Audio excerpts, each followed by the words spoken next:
Mes chers élèves, bonjour. C'est aujourd'hui avec plaisir que je vous accueille dans cette salle de cours sur réussir son couple, parce que oui, c'est ce qu'on devrait nous apprendre à l'école, et malheureusement, ça n'existe pas.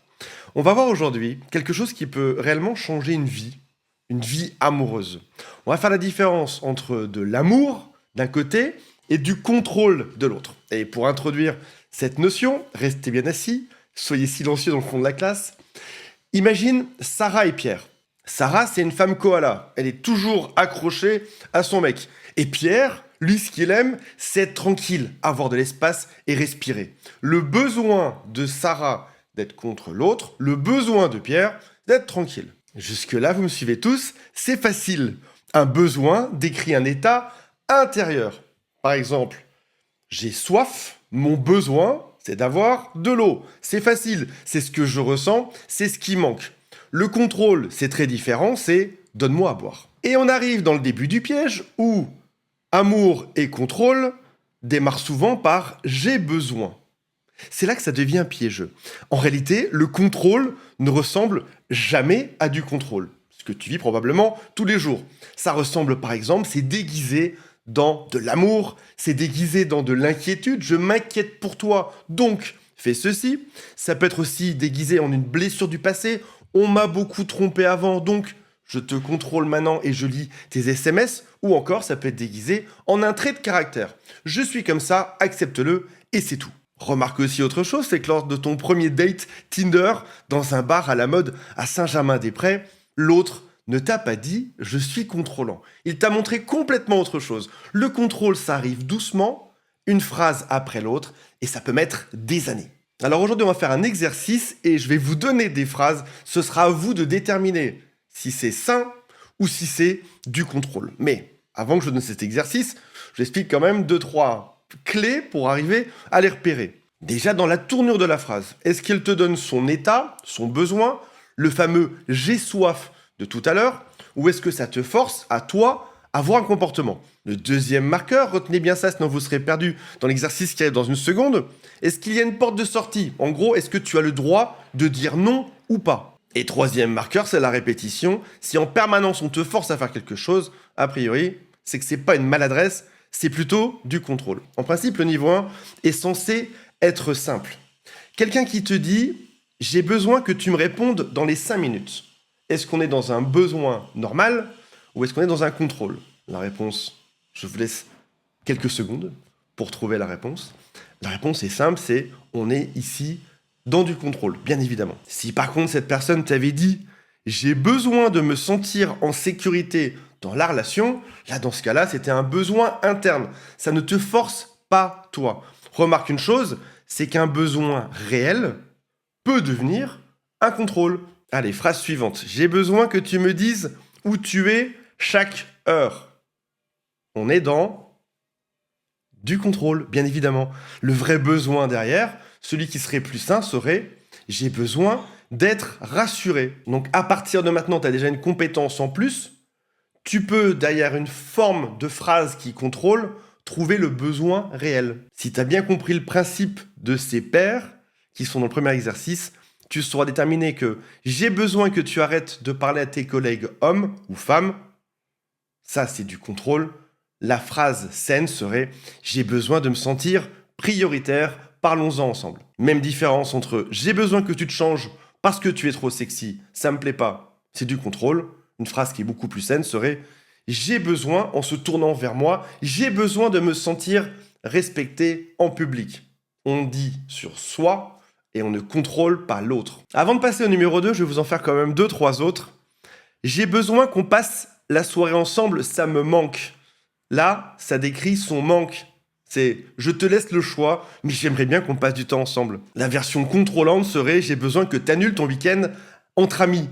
Tu dois rester avec moi. Je vous en donne un qui est un peu plus dur dans cette partie 1, dans ce niveau numéro 1. J'aime quand tu m'envoies un SMS tous les matins et tous les soirs avant de dormir. Est-ce qu'on est dans quelque chose de sain ou est-ce qu'on est dans du contrôle? En réalité, on est dans une zone grise. Et pour déterminer, il faut d'autres informations. Par exemple, qu'est-ce qu'il se passe si tu n'envoies pas d'SMS le matin? Est-ce que l'autre boude? Est-ce qu'il te fait des remarques? ou est-ce qu'il te laisse faire exactement ce que tu veux? On en arrive au fameux j'ai besoin de voir ton téléphone pour être bien sûr que tu me trompes pas. En fait, non, cette personne a un problème de confiance en elle et elle a besoin de venir piller ton intimité pour savoir quoi faire par la suite. L'isolement est probablement l'un des plus gros marqueurs et le plus dangereux quand on parle de contrôle. J'ai besoin qu'on ait des moments rien qu'à nous, c'est sain.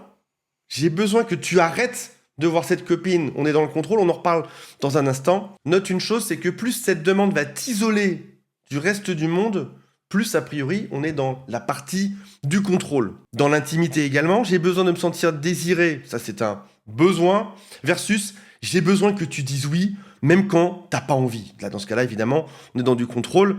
Voilà, vous avez déjà rien qu'avec ça énormément progressé pour déterminer si on est dans du besoin sain ou dans du contrôle. Et tous les CE1 peuvent quitter la classe, peuvent aller jouer à la balle dans la récréation, parce que maintenant on va passer au niveau supérieur. Il y a des cas où c'est un peu plus compliqué. Je te donne un exemple.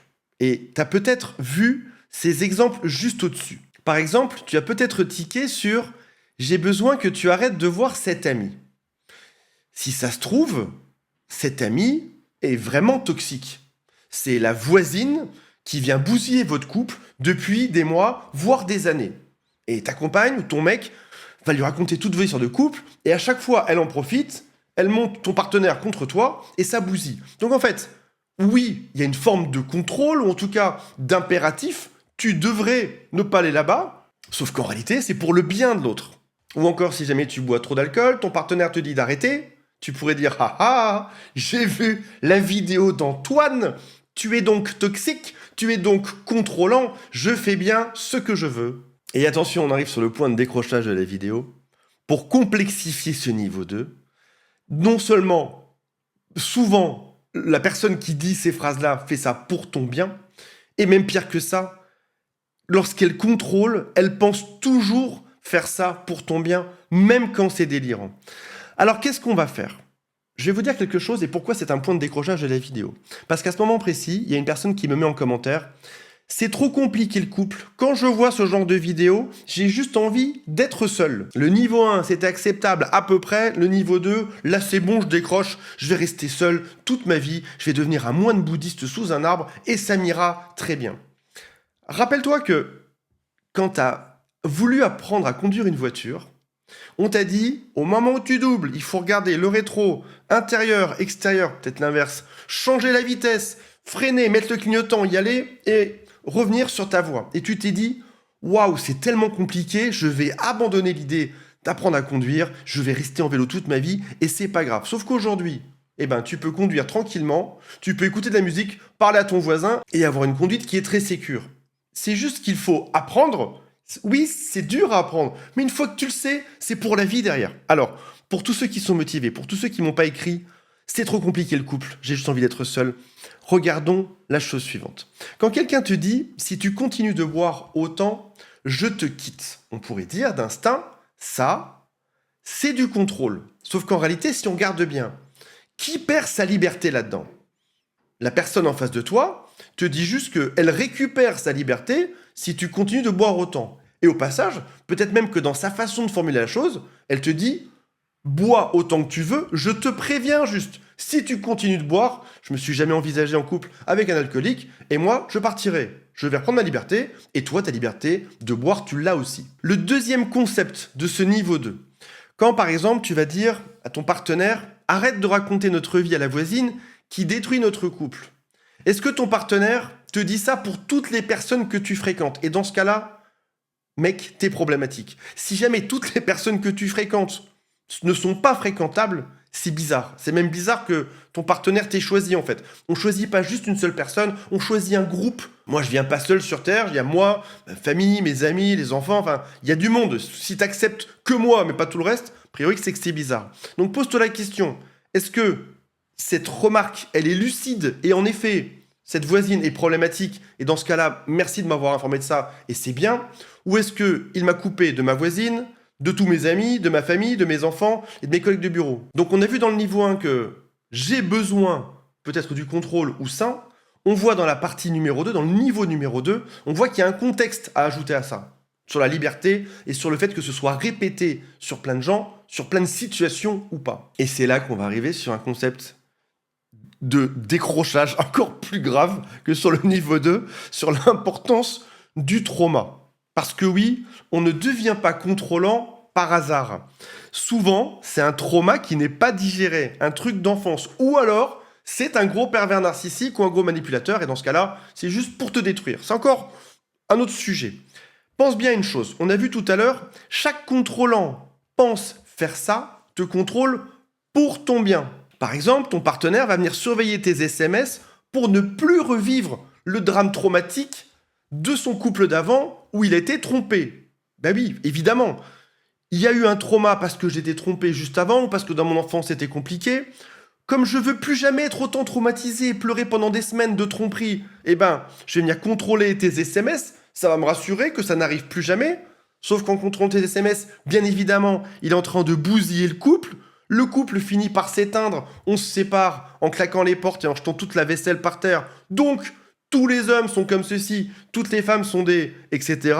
Et donc, le trauma est alimenté. Et ça recommence encore et encore. Et c'est ce qui fait qu'un trauma d'enfance peut se perpétrer sur toute une vie. Mais maintenant que tu es en niveau 3, maintenant que tu es dans le CM1 de la notion du couple, qu'est-ce que t'en fais de ça? Oui, mon partenaire est traumatisé. Alors, est-ce que je déclenche mon empathie? De me dire, oh, le pauvre, il est traumatisé, donc je vais accepter. Est-ce que tu essayes de le corriger? Mais il y a des soucis là-dedans. Le premier, c'est que tu es dans le système. En fait, c'est toi qui es en train de déclencher ces situations, bien malgré toi, mais tu les déclenches. Il y a eu tromperie avant, tu reçois les SMS d'une copine ou d'un copain, ça crée de la jalousie. T'es le déclencheur, tu peux pas être et le déclencheur, et aussi celui qui résout. Tu n'es que l'acteur, tu n'es pas l'observateur. Tu ne peux pas être juge et partie. Deuxième problème, la proximité tue l'autorité. Il y a un dicton qui dit « Nul n'est prophète en son pays ». Je te garantis une chose, tu peux être coach, aller aider des copains, personne t'écoute. Parce que tu es trop proche. Tu peux être un expert en bourse et dire à ta compagne « Achète telle valeur, c'est la bonne », elle te croira pas. Par contre, un mec dans un bar va lui dire d'acheter du SpaceX, elle va y aller direct. Et tu vas dire « Mais j'ai un bac plus 15 en bourse, je sais exactement comment faire. » Non, c'est quelqu'un d'autre qui sera écouté. Tu seras le dernier à être écouté dans ton propre couple. Et l'autre souci, c'est que de dire c'est juste un trauma, ça vient minimiser l'existant. Si jamais, par exemple, tu rentres bourré à 4h du matin et que ta femme te fait un scandale et que tu dis ça c'est juste du trauma, je m'y connais, déjà tu minimises ta propre partie, bien évidemment. Et puis peut-être que tu minimises aussi ses ressentis dans des situations quotidiennes. Tu te dis ouais, elle est pénible, elle exagère à me surveiller. Ouais, sauf qu'il y a peut-être un vrai gros trauma derrière. Ton rôle aujourd'hui, il est triple. Et retiens bien ça, parce que c'est la partie la plus importante de la vidéo.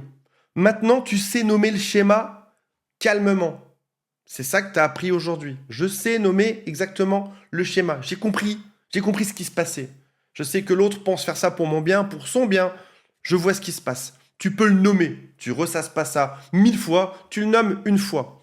Première chose, tu vas voir, c'est tout simple, il n'y en a que 3. Deuxième chose, tu tiens bon sur tes positions.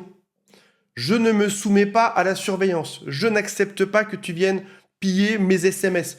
Quoi qu'on cherche comme problème dans un couple, on le trouvera. Tu penses que ton mari te trompe, tu vas fouiller dans ses SMS, il y a toujours un SMS un peu ambigu qui te fera penser que tu avais raison, il te trompe en effet, alors qu'en fait, peut-être pas. Et en même temps que tu tiens bon sur tes limites, en disant ne manipule pas, tu vas faire autre chose, tu vas valider. Je comprends pourquoi tu en as besoin. Donc tu as nommé le schéma. Tu tiens bon à ne pas te laisser contrôler en nommant le schéma. Et le troisième point, c'est que tu pointes vers l'extérieur. J'ai mis un lien par exemple sur le site psychologue.fr qui est juste en dessous. Tu as le droit de dire, je pense qu'il y a un trauma à résoudre et je pense que ça bousille notre relation. D'ailleurs, on peut l'observer dans telle situation et telle autre situation et ce serait chouette. Beaucoup de gens vont te dire, ce n'est absolument pas le rôle du conjoint de pointer, d'emmener l'autre vers un psy. Je pense que c'est au contraire une très bonne chose. Une fois, en parler, soumettre l'idée. C'est pas à toi d'être le thérapeute, c'est pas à toi de guérir. Mais transmettre l'idée que je pense déceler qu'il y a peut-être un trauma, ce serait pas mal d'en parler, c'est super utile. Le fait d'être constant sur ces points-là, le fait de bloquer quand ça contrôle de manière calme, de manière posée. C'est ça qui va venir réparer l'attachement. Si jamais tu fais l'erreur la plus classique dans ce domaine-là, l'erreur classique, c'est de se soumettre. Cette pauvre personne a eu un trauma dans son enfance, je comprends son trauma, il suffit juste que je lui donne accès à ma localisation, à tous mes SMS, que j'arrête de voir tous mes amis, que je fasse exactement ce qu'elle dit et ça se passera bien. En faisant ça, tu es en train de nourrir le problème. On ne guérit pas un traumatisme en se soumettant. Au contraire, c'est pile l'inverse en fait. C'est-à-dire que quoi que tu montres comme signal, par exemple, que tu ne trompes pas, il y en aura toujours d'autres. Tu peux être aussi parfait que tu veux sur Terre. Tu peux être autant localisé que tu veux. Tu peux donner accès à tout ce que tu as, tous tes comptes bancaires. Le trauma restera là. Ça ne changera absolument rien. Et tu te dis, oui, mais j'ai déjà tellement accepté que là, il ne peut pas y avoir d'autres problèmes. Il y aura un autre problème. Demain. Voilà mes amis, j'espère que ça vous a intéressé. Vous avez le droit d'aller jouer au ballon avec vos camarades des classes inférieures et on se retrouve prochainement. Salut à tous, bye.